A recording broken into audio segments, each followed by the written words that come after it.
نظری بھی انشاءاللہ جب قبر میں جاؤ گے پھر نہیں پتہ چلے گا ساتھ والی قبر میں کون ہے ٹھیک ہی ہے یا شی ہے یا بدصورت ہے یا خوبصورت ہے, تو وہ سب معاملہ سیٹ ہو جائے گا.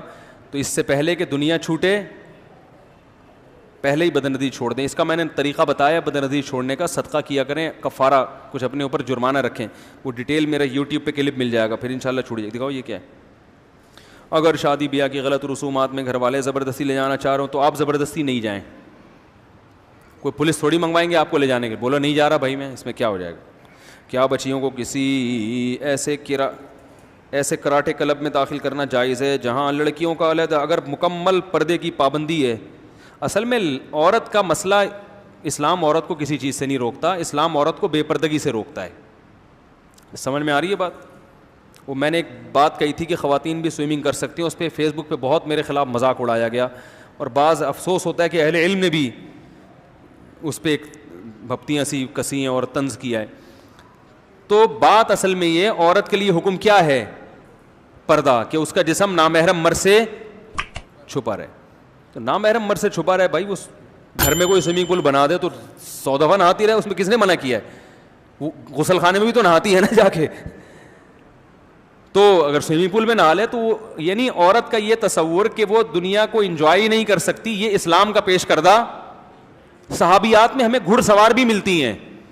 اب ہمارے معاشرے میں کوئی عورت اگر پردے میں گھڑ سواری کرے تو اس کو پتہ نہیں کیا کہا جائے گا کہ یہ کیا ہے, یہ تو بے دین ہے. تو بھئی صحابیہ حضرت خولہ رضی اللہ تعالیٰ عنہ بہترین گھڑ سوار تھیں, اور میدان جنگ میں وہ باقاعدہ جنگی ٹوپی پہن کے گئی ہیں اور پرخچے اڑا دیے انہوں نے بہت سو گئے. لوگ مرد سمجھ رہے تھے ان کو, یہ آدمی ہے, لیکن پردہ مکمل تھا.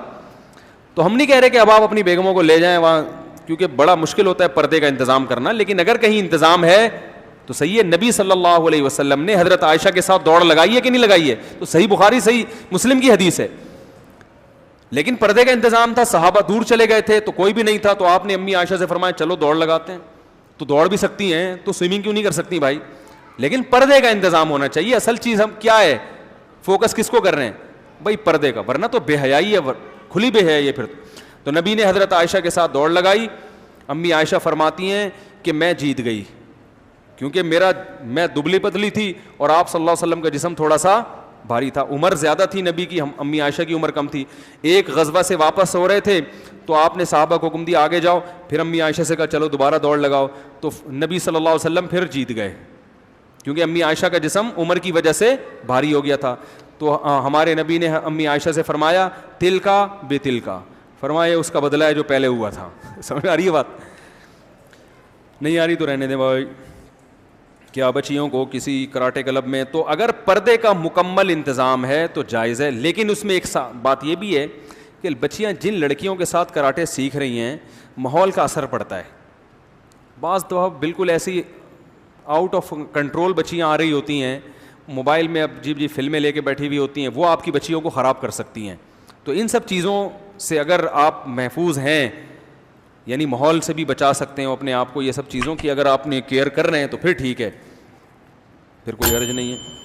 لیکن ایک بات ہے کہ اگر آپ نے بچی کو کراٹے سکھائے تو پھر اس کی شادی بھی کسی کراٹے والے سے ہی کرائیں.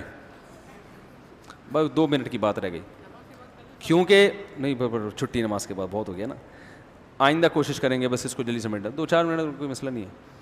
تو ورنہ شوہر کا سر پھٹ جائے گا کیونکہ پھر وہ باتوں سے نہیں سمجھائے گی شوہر کو.